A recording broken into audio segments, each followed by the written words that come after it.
में बढ़ते हुए कोरोना की कर लेते हैं। देश में कोरोना की रफ्तार बेहद तेज है। एक दिन में 2,45,000 से ज्यादा नए केस दर्ज किए गए हैं।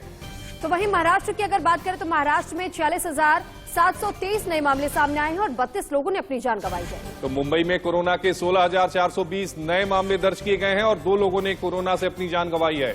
और दिल्ली में कोरोना के 27,561 नए मामले की पुष्टि की गई है तो 40 की मौत हुई है। बात अगर हरियाणा की करें तो हरियाणा में कोरोना के 6,883 नए मामले दर्ज किए गए हैं और 3 लोगों की कोरोना से मौत हुई है। वहीं पंजाब में ठीक इसी तरह 6,344 नए मामले सामने आए हैं और 10 लोगों की मौत की खबर है। वहीं बंगाल में 22,156 नए मामले सामने आए हैं और 23 लोगों की कोरोना से मौत हुई है।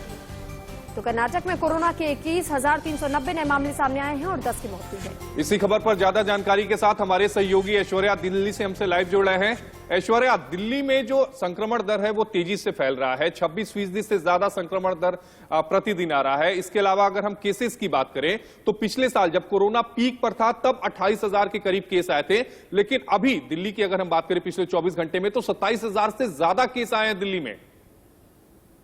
बिल्कुल 27,561 केसेस पिछले 24 घंटे में दर्ज किए गए हैं, जो पिछले 8.5 महीने में सबसे ज्यादा केसेस हैं। अप्रैल से पिछले साल अप्रैल की तुलना की जाए जब सेकेंड वेव देश ने देखी थी, उसके बाद से सबसे ज्यादा पॉजिटिविटी रेट भी दिल्ली के अंदर कल रिकॉर्ड किया गया है, जो 26% 5-6% पर पहुंच चुका है, जो सबसे ज्यादा माना जा रहा है। और सबसे चौंकाने वाली बात यह है जो लगातार दिल्ली सरकार के हेल्थ मिनिस्टर सत्येंद्र जैन कह रहे थे कि मौत का आंकड़ा इतना नहीं पहुंच रहा है, लेकिन अगर पिछले साल की बात की जाए तो लगभग 7 महीने में सबसे ज्यादा मौतें 24 घंटे में हुई हैं। 40 मौतें दिल्ली के अंदर कोविड-19 की वजह से हुई हैं, लेकिन फिर भी सत्येंद्र जैन का ये कहना है कि आने वाले समय में ठीक ऐश्वर्या, लेकिन जी आपसे ये भी जानना चाहेंगे, अभी जिस तरीके से आपने बताया कि तमाम राज्यों से ऐसी खबरें तो सामने आ ही रही है, ग्राफ लगातार बढ़ता चला जा रहा है कोरोना का, लेकिन मुख्य वजह इसके पीछे क्या मानी जा रही है? क्या लोगों की लापरवाही की तरफ से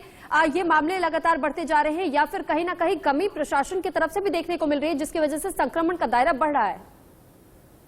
देखिए, तमाम राज्यों की बात की जाए तो हर जगह पर कहीं ना कहीं कुछ ना कुछ रिस्ट्रिक्शन जरूर लगाए गए हैं। तमिलनाडु में हमने देखा कि पहली बार लॉकडाउन लगाया गया, उसके अलावा अलग अलग राज्यों में वीकेंड कर्फ्यूज से लेकर नाइट कर्फ्यूज लगाए जा रहे हैं। लेकिन साफ तौर पर अगर साइंटिफिकली डॉक्टर्स का जो कहना है ये एयरबॉर्न डिसीज है और लगातार फैल रहा है, और आने वाले 2 से 3 दिन के अंदर ये पीक जो है वो कम हो जाएगा और उसके बाद ग्राफ नीचे जाएगा। लेकिन कहीं ना कहीं हर जगह सड़कों पर, मार्केट्स के अंदर, अलग अलग जगहों पर हम देख रहे हैं कि लोगों की भारी भीड़ नजर आ रही है। और इसी के चलते दिल्ली के अंदर तो फैसला भी ले लिया गया है कि तमाम प्राइवेट ऑफिसेस को बंद कर दिए गए हैं, वर्क फ्रॉम होम की पूरी तरीके से हिदायत दी गई है। और इसके अलावा तमाम जो मार्केट प्लेसेस है उनके ऊपर भी नकेल कसी जा रही है और तमाम चालान भी लोगों के काटे बिल्कुल ऐश्वर्या, जो लोग दिल्ली सरकार की तरफ से तमाम प्रयास किए जा रहे हैं, लेकिन लोगों को भी सावधानियां बरतनी पड़ेगी। लोगों को भी मास्क लगाकर और कोविड नियमों का पालन करना होगा, तभी कोरोना की इस बढ़ती रफ्तार पर काबू पाया जा सकता है। आपका हमसे जुड़ने के लिए बेहद धन्यवाद।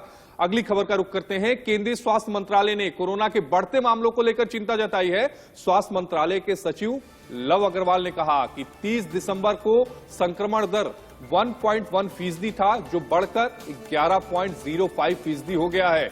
तो वहीं ज्यादातर मामलों को लेकर के उन्होंने जानकारी दी कि ज्यादातर मामले महाराष्ट्र, पश्चिम बंगाल, दिल्ली, तमिलनाडु, कर्नाटक, उत्तर प्रदेश, केरल और गुजरात से आ रहे हैं। लव अग्रवाल ने कहा कि देश में 9,55,319 सक्रिय मामले हैं। पिछले 24 घंटे में 379 लोगों की मौत भी हुई है।